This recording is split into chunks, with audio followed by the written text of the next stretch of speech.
She thought it was just another easy babysitting job. Put the kids to bed, relax on the couch, and wait for their parents to come home.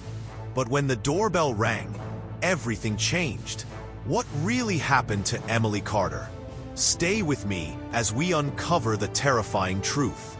But before we dive in, if you love chilling true crime stories, make sure to like this video, subscribe, and turn on notifications so you never miss a mystery. Emily Carter was an ordinary 17-year-old girl with big dreams. She was responsible, kind, and determined to save money for college. Babysitting had always been her go-to side job, and she had never once felt unsafe doing it. So, when the Johnsons, a well-known couple from her neighborhood, asked if she could watch their 2 young children for the night, she didn't hesitate. It was supposed to be an easy night, but Emily never made it home. On March 14th, at exactly 6:45 p.m., Emily arrived at the Johnsons' house, a beautiful 2-story home in a quiet suburban neighborhood. The couple, Mr. and Mrs. Johnson, were heading to a charity gala and wouldn't be back until midnight. Their children, Liam, 7, and Sophie, 4, were already bathed and had finished dinner. Emily's only job was to play with them for a while, put them to bed by 9 p.m., and then relax until their parents returned. Emily sent a quick text to her best friend Sarah. "Babysitting again. Kids are cute, easy money. See you tomorrow." She had no idea it would be the last message she'd ever send. For the first few hours, everything was normal. The kids played games, watched a short cartoon, and laughed as Emily told them silly stories. At exactly 8:45 p.m., she tucked them into bed, kissed their foreheads, and shut off the lights. By 9:15 p.m., the house was completely silent. Emily curled up on the couch, scrolling through social media. The only sounds were the faint hum of the refrigerator and the occasional creak of the old wooden floor. Then, at 10:07 p.m., the doorbell rang. Her heart skipped a beat. The Johnsons weren't supposed to be home yet. Who would visit this late?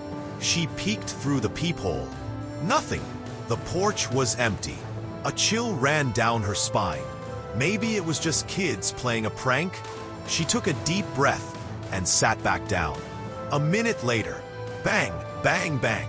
Someone knocked on the door. Louder, more aggressive this time. Emily's hands shook as she grabbed her phone and texted Sarah. "Someone's at the door. No one's there when I check. I'm freaking out." Sarah: "Oh my God, lock the doors. Want me to call someone?"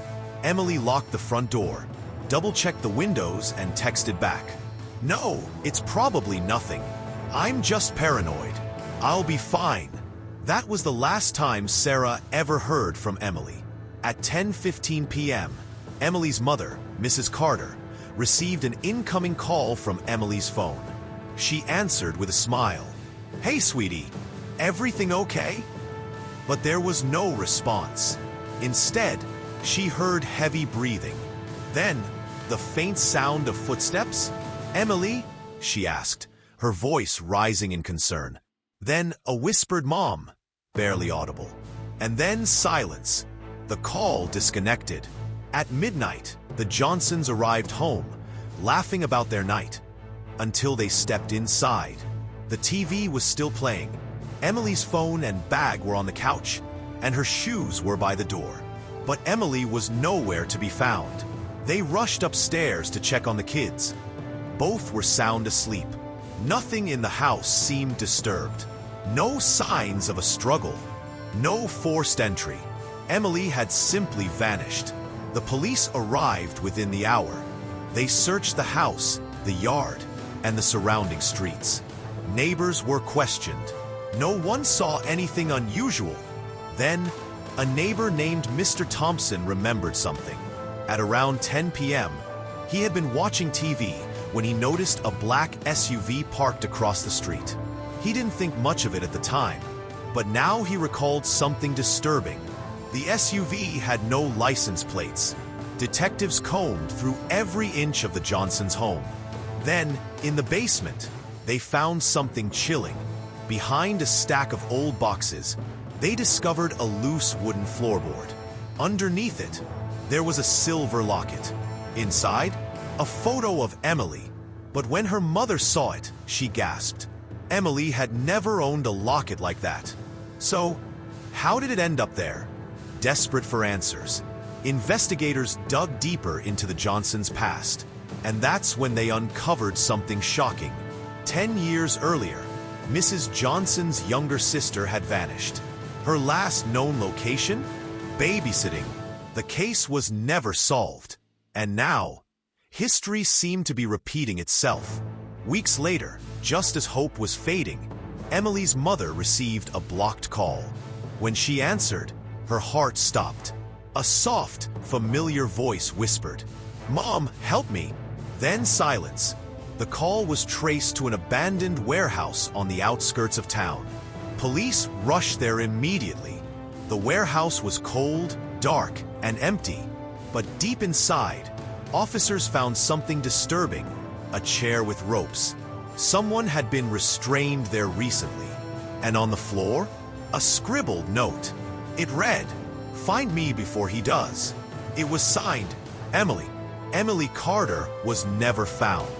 The black SUV was never identified. And to this day, her case remains one of the most chilling unsolved disappearances in history. What do you think happened? Was Emily taken by someone she knew? Did the Johnsons have a dark family secret? Or was it just a terrible coincidence? Drop your theories in the comments below. Don't forget to like and subscribe for more interesting true crime mysteries. Thank you for watching this video till the end. The moral in this story is, always trust your instincts. Emily felt uneasy when the doorbell rang, but she dismissed it as paranoia. If something feels wrong, take it serious. Never ignore warning signs. The mysterious phone call, the black SUV, and the hidden locket were all clues that something sinister was at play. In real life, small signs can prevent bigger dangers. Stay in constant communication. Emily texted her friend about the strange noises, but she didn't call for help immediately. Keeping in touch with someone, especially when alone, can be a lifesaver. Always lock doors and verify visitors. A simple rule: never open the door to strangers, especially at night. If Emily had looked through a security camera instead of the peephole, she might have seen something important.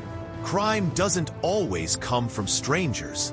The Johnsons' past hinted at something disturbing. Sometimes, danger comes from the least expected places, even familiar ones. Every detail matters in an investigation. The silver locket hidden beneath the floorboards was a major clue. Never assume a place is completely safe.